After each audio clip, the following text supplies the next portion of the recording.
Anti bucin-bucin. Saya nggak mau anti sama anak-anak bucin. Karena kalau anti itu saya kesannya menjauhi. Mau gimana tuh Kang? Mau dirangkul. Sama yang main TikTok, mau dirangkul. Kasian. Ngapain? Sih? Sampai ada yang ngapain? Gak usah menghinakan diri kalau pengen terkenal, gak usah. Jawab, siapa yang lebih tahu tentang diri kita? Allah. Allah tahu nggak apa yang kita butuhkan? Allah tahu nggak apa yang kemudian kita inginkan? Allah tahu nggak masalah-masalah hidup kita? Tahu semuanya. Kenapa menyerahkan permasalahan kita, harapan kita, keinginan kita pada diri kita sendiri? Nyiksa itu. Pilihan jodoh itu bagusan pilihan menurut Allah dan Rasul atau pilihan kita? Siapa yang lebih tahu yang terbaik buat kita? Kenapa cara Allah dan Rasul nggak dipakai? Dapatkan kaos spesial Vertizone di Vertizone Store.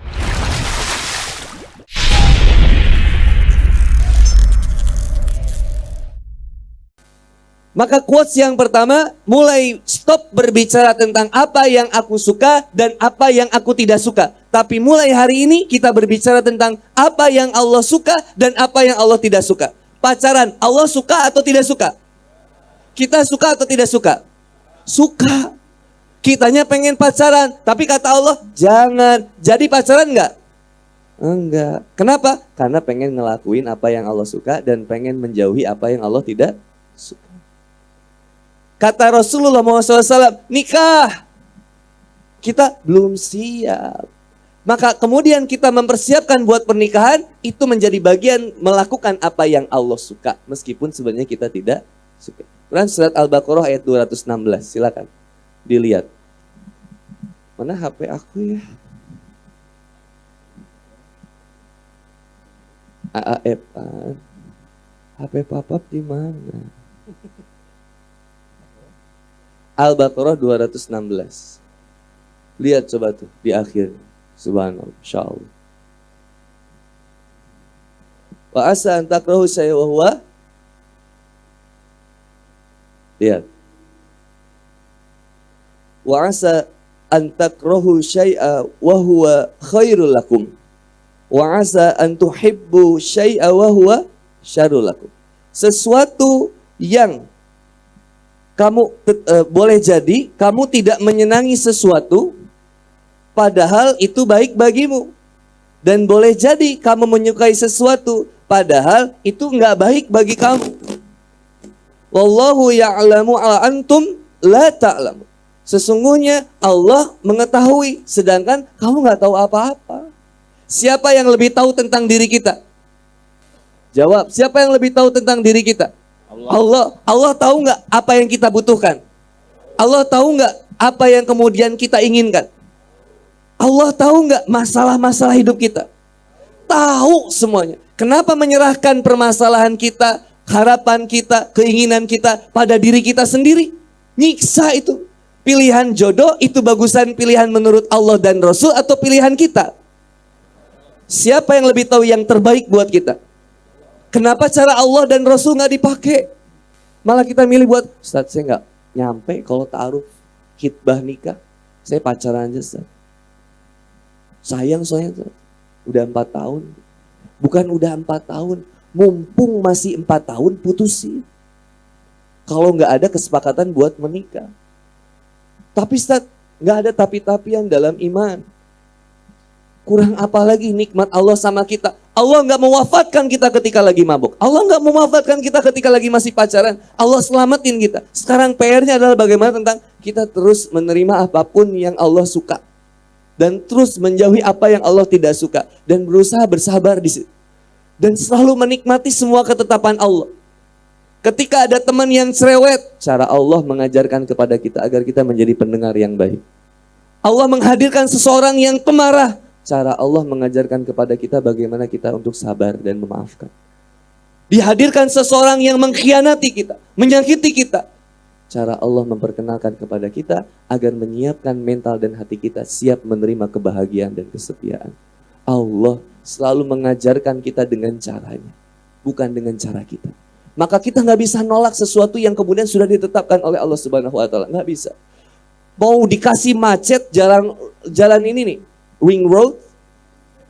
Ini di jalan ring road ini menuju rumah warna, dikasih macet. Teteh naik mobil, mau diklakson 100 kali juga nggak akan maju kalau kata Allah berhenti.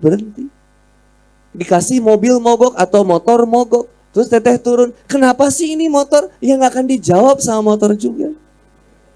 Kebayang kalau motor bisa ngomong? Aku tuh kesel, aku capek, aku biasanya ke tempat maksiat, aku nggak terima. Coba kebayang gak kalau motor bilang kayak gitu?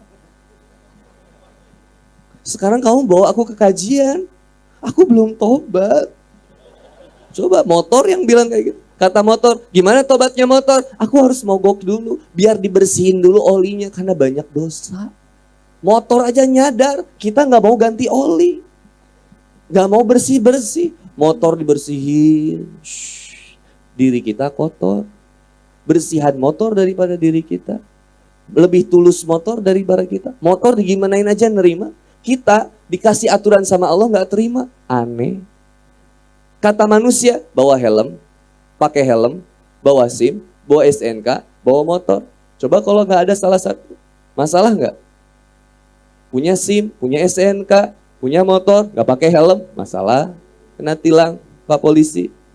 Punya SIM, punya STNK, pakai helm, gak bawa motor, ngapain? Stres. Coba, ketika aturannya kita ikuti, selamat. Kenapa kita deg-degan ketemu polisi teh kayak ketemu cinta pertama? Setiap lihat yang ijo-ijo teh sensitif kalau pagi-pagi teh. Astagfirullah, padahal lengkap kita, helm pakai, SIM ada, STNK ada. Tapi deg-degan aja kayak, Bapak ya ampun, Bapak ada apa ya kalau aku tuh lihat Bapak tuh kayak deg-degan gimana gitu. Maaf ya teh, ada nggak SIM-nya teh? Ada Pak, ini SIM-nya, ini STNK-nya. Ya terus kenapa teh deg-degan? Beda Pak. Coba.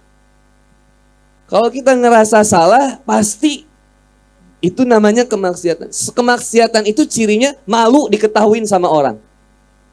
Malu. Jarang orang yang nggak. Tapi ini masalah kayak gini. Kentut itu nggak boleh dihina. Ada hadisnya. Mengapa kamu menghina seseorang yang kamu pun akan melakukan itu? Masalahnya kayak teman kentut, bau. Padahal dia juga kalau kentut bau. Ada orang yang kentut, ya Allah wangi Stella. Nggak ada. Stella ya? Iya, on seven. Coba. Masalahnya. Dan jarang orang yang kentut itu ngaku, jarang. Ada orang yang kentut ketika kentut, maaf, saya kentut. Yang sering terjadi itu ketika kita mengeluarkan angin, sering menimbulkan perpecahan fitnah di antara kita. Itu, zolim itu. Apa susahnya ngaku, tapi malu ya? Ngaku, coba malu. Jujur sama diri sekarang kita. Lebih banyak melakukan apa yang Allah suka atau yang kita suka? Jujur-jujuran. Yang Allah suka atau yang kita suka? Rasa-rasanya nih teh, kayaknya saya pribadi lebih banyak melakukan apa yang saya suka. Dan apa yang saya mau. Daripada yang Allah suka dan yang Allah mau. Susah kayaknya teh, kenapa? Enak tahajud, enak tidur. Kalau bilang enak-enakan, pakai standar iman yang kayak Kang Boni masih lemah, saya milihnya enak tidur. Kalau teman-teman kan enaknya udah milih enak tahajud. Level imannya udah mantap, makanya wajahnya bercahaya. Masya Allah. Wajah bercahaya itu ciri imannya mantap. Yang pertama, yang kedua mendekati kematian, yaitu tipis. Maka ikhwan dan akhwat yang dimuliakan oleh Allah Subhanahu wa Ta'ala. Anti bucin-bucin. Saya nggak mau anti sama anak-anak bucin. Karena kalau anti itu saya kesannya menjauhi. Mau gimana tuh Kang? Mau dirangkul. Sama yang main TikTok, mau dirangkul. Kasian. Ngapain? Sih? Ada yang ngapain? Gak usah menghinakan diri kalau pengen terkenal, gak usah. Saya rasa saya dari dulu gak pernah menghinakan diri, berusaha untuk pengen viral gimana ya, gak kepikiran. Ada yang pernah kepikiran, ada yang masih main TikTok, ya gak apa-apa juga, cuman buat apa? Ya masih ada yang main game cacing mungkin? Oh, Pagi-pagi main game cacing. Biar apa? Coba. Saya download dulu tuh. Karena saya saking keselnya ada jamaah saya, ring satu jamaah saya, itu semuanya main cacing. Pas saya mau tausiah, mau kajian tarbiyah, ini lagi apain? Maaf Ustadz, lagi khusyuk. Khusyuk? Ngapalin? Enggak Ustadz, ini ada games baru. Apa? Cacing. Cacing. Sampai gede yang 1 juta udah nggak bisa gerak gitu. Saya tanya, ini apa hikmahnya dari sini? Ustaz, jangan dilihat buruknya. Ini lihat, bayangin. Jamaah saya. Dia bilang, Ustaz jangan lihat buruknya Ustaz. Coba lihat dengan hati Ustaz. Nih, lihat. Hanya murid lebih songong daripada guru tuh yang begini. Apa dia bilang? Ustaz, kami sedang melatih bagaimana sabar. Sabar membesarkan sesuatu yang sia-sia, maksud antum. Ustadz jangan gitu, Ustadz main coba, saya sini, gampang kayak gitu. Tet, mati, nanti saya download dulu. Download, download, main, kata teman-teman, kalau Ustadz sampai 1.200.000 kami semua install. Bener, ana main, tembus kemarin, alhamdulillah pulang dari Bintaro, main sampai jam 2 subuh, ana penasaran. Tembus 1.500.000 download, papus semua. Min husni islami maritarku malah ya nih. Di antara kebaikan seorang muslim, dia tinggalin hal yang gak bermanfaat. Gimana caranya? Ternyata gak bisa langsung dilarang. Harus dirangkul pelan-pelan. Ternyata saya lagi ngomongin, ayo jauhi TikTok. Saya cari, ternyata Kang Nata Reza sering main TikTok. Terus kata Kang Nata Reza, Ustadz maaf ya Ustadz saya sering main TikTok. Gak apa-apa, kata aku teh kalau gak malu mah gak apa-apa. Kata Kang Nata Reza, tapi Ustadz saya kalau TikTok saya mainnya dakwah, saya dakwah begini. Oh subhanallah, ternyata harus ada juga yang berjuang di ranah pertiktokan untuk untuk ngomongin sesuatu yang bermanfaat. Tapi isinya kan banyak yang gak manfaat. Kalau antum imannya udah bagus, tinggalin. Ngapain ngelihat TikTok? Stres kita. Banyak akhwatnya. Yang aneh itu kenapa hilang rasa malu dari remaja? Al-haya'u minal iman, malu sebagian dari iman. Ketika rasa malu itu hilang, rasa malu itu pudar, iman copot. Udah nggak ada rasa malunya. Orang yang pacaran ngerasa nggak salah? Nggak ada rasa salah. Udah ngerasa biasa aja, sesuatu kebiasaan yang ya udah sih kenapa? Ya kamu pacaran itu dosa tahu, sirik ya, gitu. Padahal kita mau ngingetin, jadi kita yang kesel. Dah sekarang. Gimana caranya? Semua kita rubah menjadi sarana buat ibadah. Ngelihat teman yang pacaran, jadiin sarana ibadah. Jangan jadi sarana gibah. Doain, ya Allah mudah-mudahan dapat hidayah. Ada yang mabok, doain. Mudah-mudahan ya Allah diberikan hidayah. Agar lebih dekat denganmu, lebih dekat lagi, dekat, mati. Ada yang belum dihijab, sama. Jadi hati kitanya lembut. Kelembutnya karena apa? Karena pengen terus ibadah sama Allah Subhanahu wa taala. Brother and sister fillah yang dirahmati oleh Allah Subhanahu wa taala. Quran surat Al-Baqarah ayat 216 ini jadi muhasabah buat kita. Sekarang pertanyaannya, apa itu cinta? Sejatinya cinta itu emang yang seperti apa? Kalau misalkan kecintaan itu adalah ketergantungan kita kepada sumur bor. Funding. Teteh, saya sedikit kurang mengerti. Kalau mau funding dulu sumur bor silakan sambil jalan, saya sambil cerita lagi. Tadi sampai mana?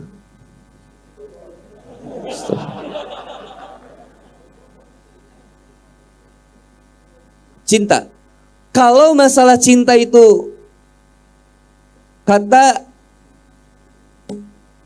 cinta ini sesuatu yang kemudian perasaan yang lebih kepada sesuatu, contoh kayak gitu. Ada yang cinta kepada pekerjaan, ada yang cinta kepada harta, ada yang cinta kepada motor, ada yang cinta kepada mobil, ada yang cinta kepada pasangan. Pertanyaannya, ini layak nggak disebut cinta? Pertanyaannya, layakkah ini disebut cinta? Sesuatu yang ada di dunia, lihat Quran surat Ali Imran ayat 14. Allah menyebutkannya sebagai syahwat, brother. Sama mobil, syahwat itu. Sama motor berlebihan, syahwat, suatu keinginan yang kita terus perjuangkan. Mau cari yang lebih cantik gak akan beres-beres. Saya bukan takut berpoligami, buat apa dulu? Jadi kemudian potensi ibadah atau masalah? Kalau jadi masalah gak usah. Pertahankan satu yang ada, ajak sama-sama takwa. Yang satu aja belum diajak takwa, udah mau cari masalah, mengurangi nilai takwa, ngapain? Maka sekarang kita pikirannya, kalau saya sendiri gimana Ustadz? Potensinya apa? Potensinya harus jadi takwa. Gimana jadi takwa? Kuatkan cintanya. Cinta ke siapa? Bukan memperbesar syahwat, tapi perbesar cintanya. Walazina amanu asyaddu hubbalillah. Orang yang beriman, cintanya teramat sangat besar sama siapa? Sama Allah.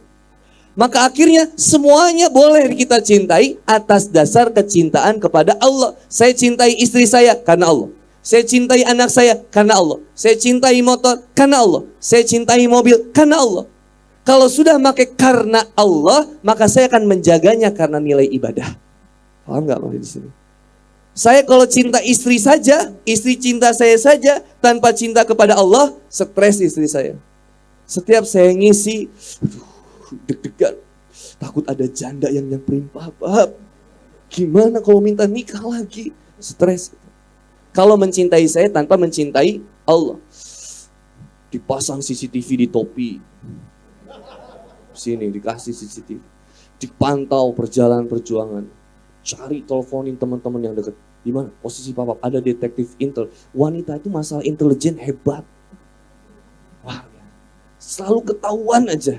Kebohongan juga. Coba bayangin. Stres. Tapi kalau istri mencintai suami karena Allah, dimanapun suami bebas. Allah maha melihat, saya tidak.